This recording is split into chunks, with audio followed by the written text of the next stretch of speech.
تعارف مندرجہ ذیل مختصر کتاب اچھی اور خواہش مند سوچ کے حصول میں امید رکھنے کے درمیان فرق کو سمجھنے پر بحث کرتی ہے۔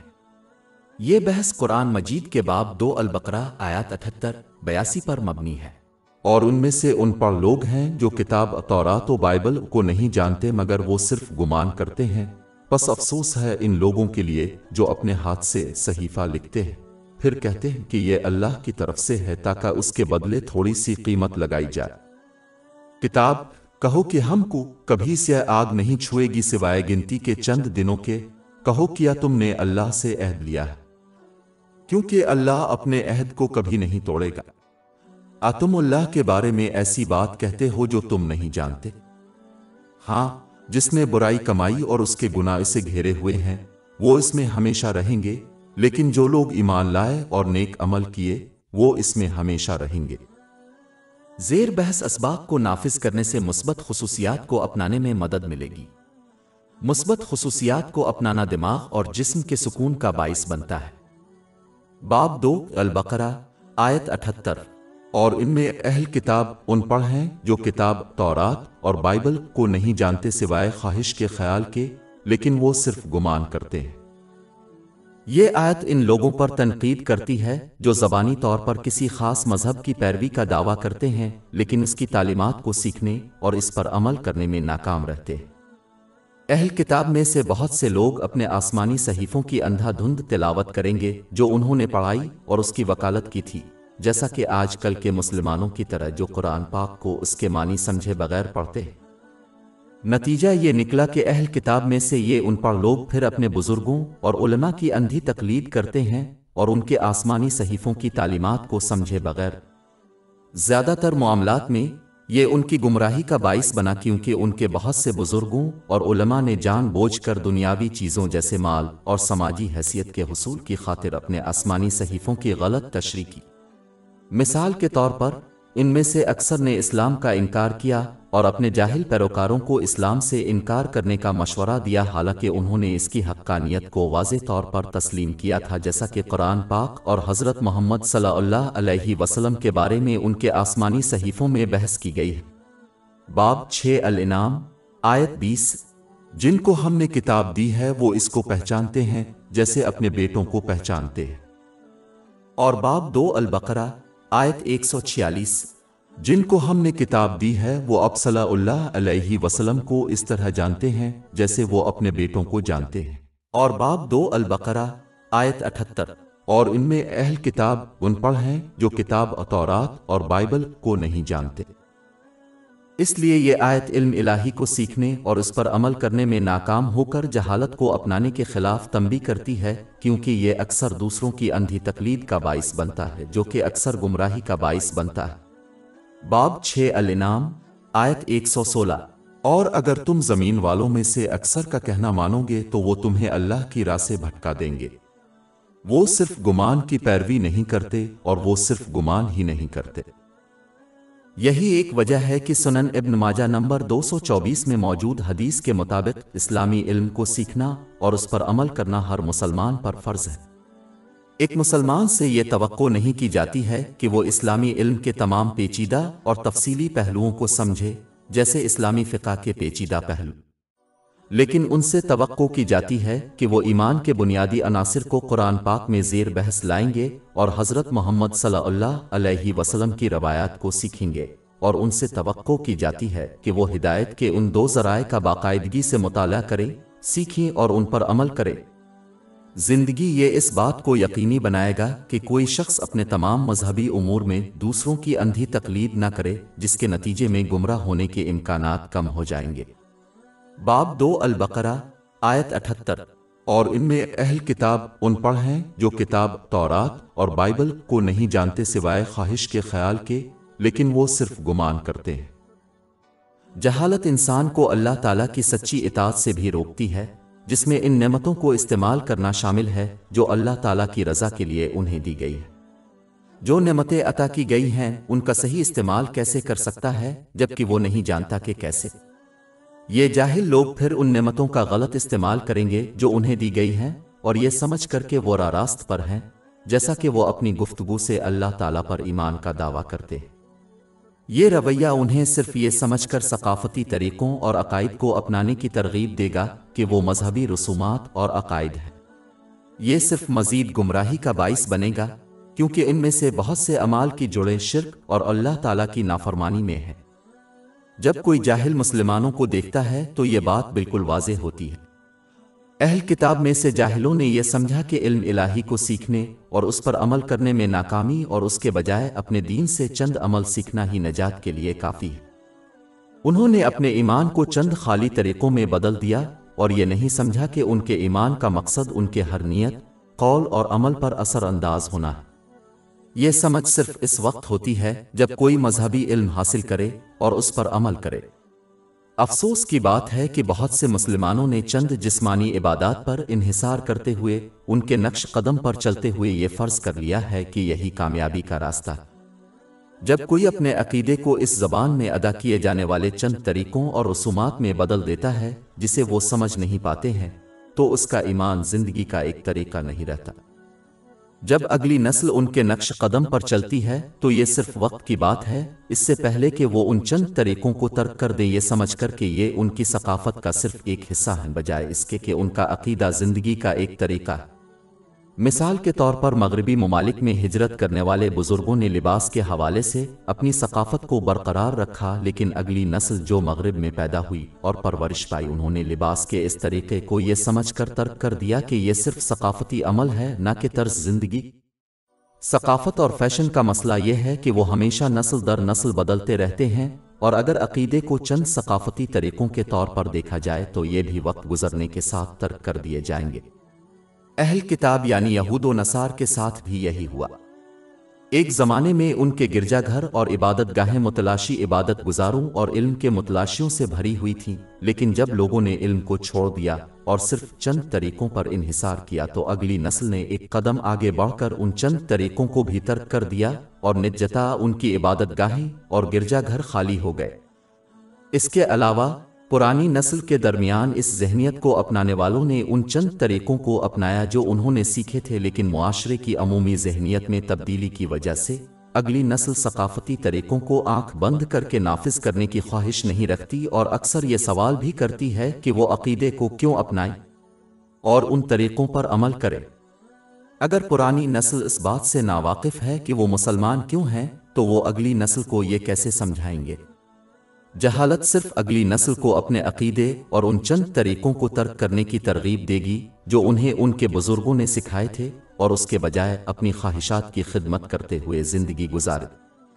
اگر مسلمان اسلامی علم کے مطالعہ اور اس پر عمل کر کے اپنا رویہ بدلنے میں ناکام رہتے ہیں اور آنے والی نسلوں کو بھی ایسا کرنے کی ترغیب دیتے ہیں تو وہ بھی اس آیت میں مذکور اہل کتاب کا حشر کریں گے۔ باب 2 البقرہ آیت 78۔ اور ان میں اہل کتاب ان پڑھ ہیں جو کتاب تورات اور بائبل کو نہیں جانتے سوائے خواہش کے خیال کے، لیکن وہ صرف گمان کرتے ہیں۔ یہ اللہ تعلیمات کو سیکھنے اور اس پر عمل کرنے میں ناکامی کے خطرناک نتائج سے بھی خبردار کرتا ہے۔ جو شخص یہ رویہ اختیار کرتا ہے وہ لامحالہ اپنے عقیدے کے بارے میں ایسی باتوں پر یقین کرے گا جو بالکل درست نہیں ہے۔ مثال کے طور پر وہ اللہ تعالیٰ کی کچھ الوہی صفات سیکھ سکتے ہیں، جیسے کہ یہ حقیقت ہے کہ وہ بہت بخشنے والا اور رحم کرنے والا ہے، اور اس کے نتیجے میں وہ اس کی رحمت اور بخشش کی امید رکھتے ہوئے خواہش مندانہ سوچ میں مبتلا ہو جائیں گے، یعنی وہ اللہ تعالیٰ کی نافرمانی پر اڑے رہیں گے اور یہ یقین رکھتے ہوئے کہ وہ ان کو معاف کر دے گا جیسا کہ وہ بخشنے والا ہے۔ حالانکہ اللہ تعالیٰ جس کو چاہتا ہے بخش دیتا ہے، اس سے کم نہیں۔ اس نے واضح کر دیا ہے کہ وہ ظالم اور نیکی کرنے والے کے ساتھ دنیا آخرت میں یکساں سلوک نہیں کرے گا، کیونکہ اس کے انصاف کے منافی ہے۔ باب 45 الجثیہ آیت 21۔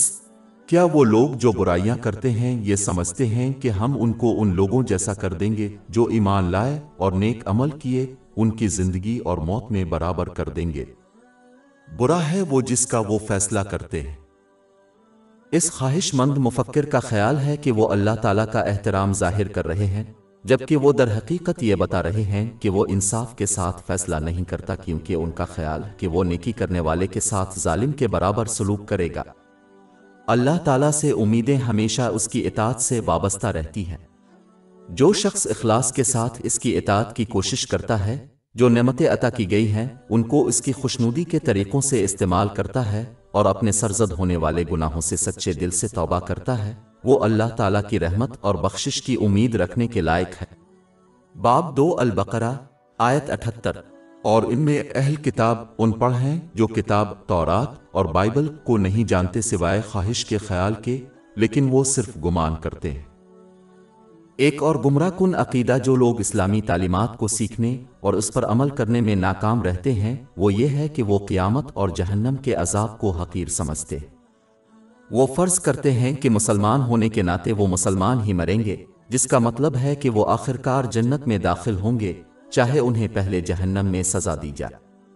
سب سے پہلے تو ایمان کے ساتھ اس دنیا کو چھوڑنا گوارا نہیں ہے، اور جو لوگ اپنی جہالت کی وجہ سے اللہ تعالیٰ کی نافرمانی پر اڑے رہتے ہیں وہ اپنے ایمان کے بغیر اس دنیا سے رخصت ہو سکتے ہیں، کیونکہ وہ اپنے ایمان کو اطاعت کے ساتھ پروان چڑھانے میں ناکام رہے ہیں۔ ایمان ایک پودے کی مانند ہے جس کی پرورش اچھے اعمال سے ہونی چاہیے، اور جس طرح ایک پودا اس وقت مر جاتا ہے جب اس کی پرورش نہ ہو، مثلاً پانی، اسی طرح اس مسلمان کا ایمان بھی بھلا ہو جو عمل سے اپنے ایمان کی زبانی تائید نہ کرے۔ دوسری بات یہ ہے کہ قیامت اور جہنم کا عذاب ایک لمحہ کے لیے بھی ناقابل برداشت ہے، کئی برسوں کو چھوڑ دیں۔ حضور نبی اکرم صلی اللہ علیہ وآلہ وسلم نے تنبیہ فرمائی ہے کہ قیامت کے دن وہ شخص جس نے دنیا کی زندگی میں سب سے زیادہ لطف اٹھایا اسے ایک لمحے کے لیے جہنم میں ڈبو کر واپس نکالا جائے گا۔ اس سے پوچھا جائے گا کہ کیا اس نے اپنے پورے وجود میں کوئی اچھا تجربہ کیا ہے، جس کا وہ نفی میں جواب دے گا، کیونکہ جہنم اتنی بھیانک ہے کہ وہ کسی بھی لطف کی یادوں اور احساسات کو ختم کر دیتی ہے جو انسان نے کبھی محسوس کیا ہو۔ سنن ابن ماجہ کی آیت نمبر 4321 میں موجود ایک حدیث میں اس کی تنبیہ کی گئی ہے۔ یہ واضح کرنے کے لیے کافی ہے کہ جہنم کا ایک لمحہ بھی ناقابل برداشت ہے، اس لیے اسے کبھی بھی اس طرح حقیر نہیں سمجھنا چاہیے کہ گویا یہ دنیا کی قید ہے۔ اس کے علاوہ یہ گمراہانہ رویہ وہی ہے جو اہل کتاب نے بھی اختیار کیا، جنہوں نے جہنم کو بھی حقیر سمجھا، اور اس کے نتیجے میں اللہ تعالیٰ نے قرآن پاک میں ان پر تنقید کی۔ باب 2 البقرہ آیت 80۔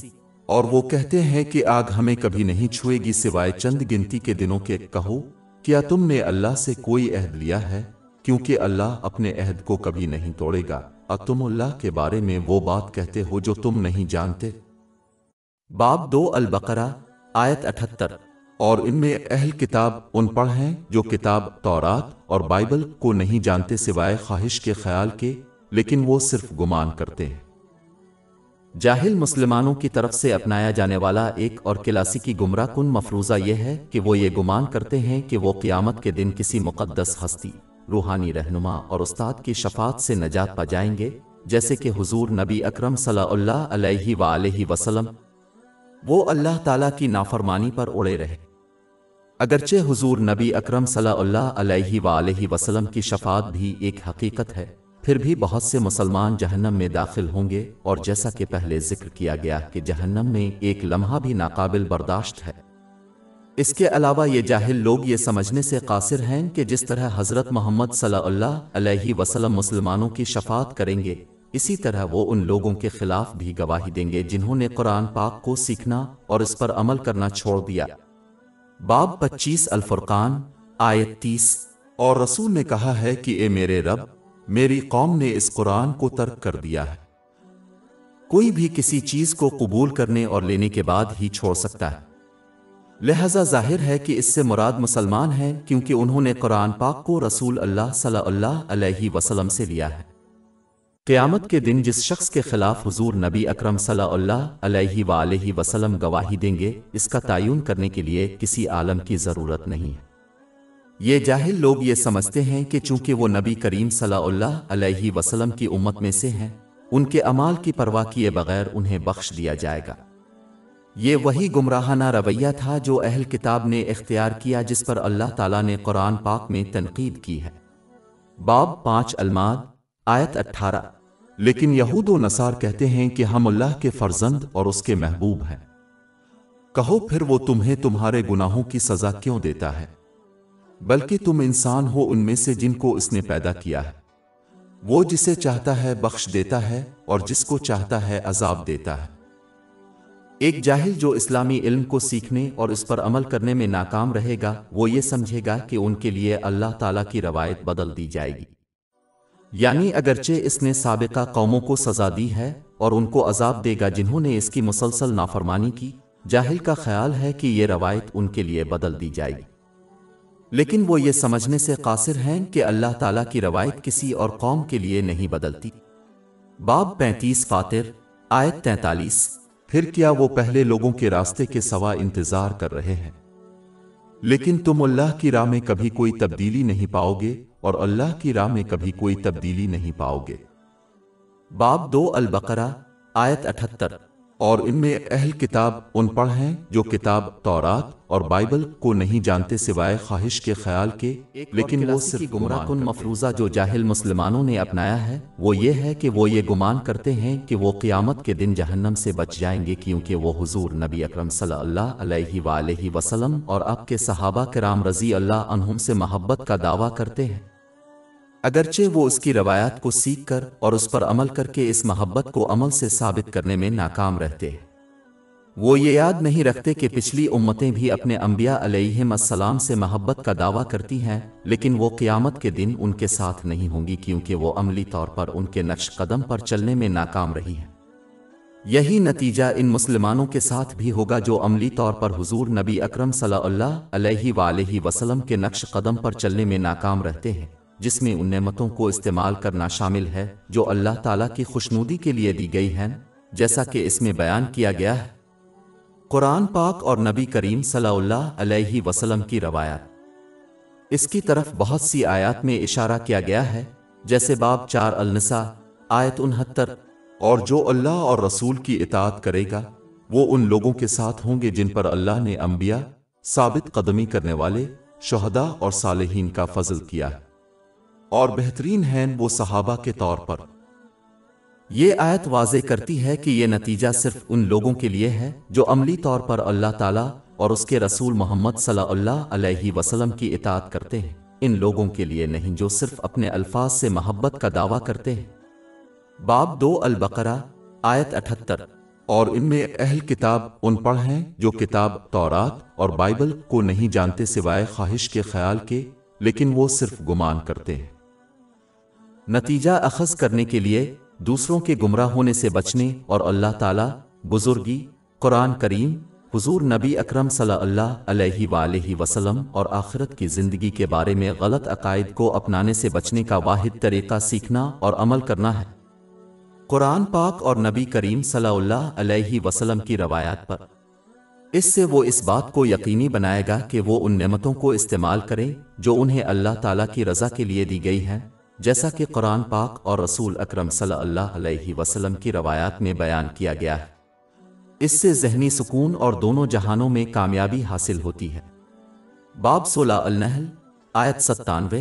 جس نے نیک عمل کیا، خواہ وہ مرد ہو یا عورت، حالانکہ وہ مومن ہے، ہم اسے ضرور پاکیزہ زندگی دیں گے اور ان کو ان کے بہترین اعمال کے مطابق ضرور اجر دیں گے۔ لیکن جو اس طرز عمل میں ناکام رہے گا اور جہالت کو اپنی روش اختیار کرے گا، وہ ان نعمتوں کا غلط استعمال کرے گا جو انہیں دی گئی ہے۔ اس سے دنیا میں تناؤ اور مشکلات پیدا ہوں گی اور پھر آخرت میں ان کو ایسی مشکلات اور پریشانیوں کا سامنا کرنا پڑے گا جس کا انہیں اپنی ناواقفیت کی وجہ سے کبھی احساس توقع نہیں تھی۔ باب 20 طٰہٰ آیات 1 2 4 1 2 6۔ اور جو میری یاد سے روگردانی کرے گا، اس کی زندگی تنگدستی سے گزرے گی، اور ہم سے قیامت کے دن اندھا اٹھائیں گے، وہ کہے گا اے میرے رب تو نے مجھے اندھا کیوں اٹھایا جبکہ میں دیکھ رہا تھا؟ اللہ تعالیٰ فرمائے گا کہ اسی طرح ہماری نشانیاں تیرے پاس پہنچی اور تو نے ان کو بھلا دیا، اور اسی طرح آج کے دن تجھے بھلا دیا جائے گا۔ اور باب 39 الزمر آیت 47۔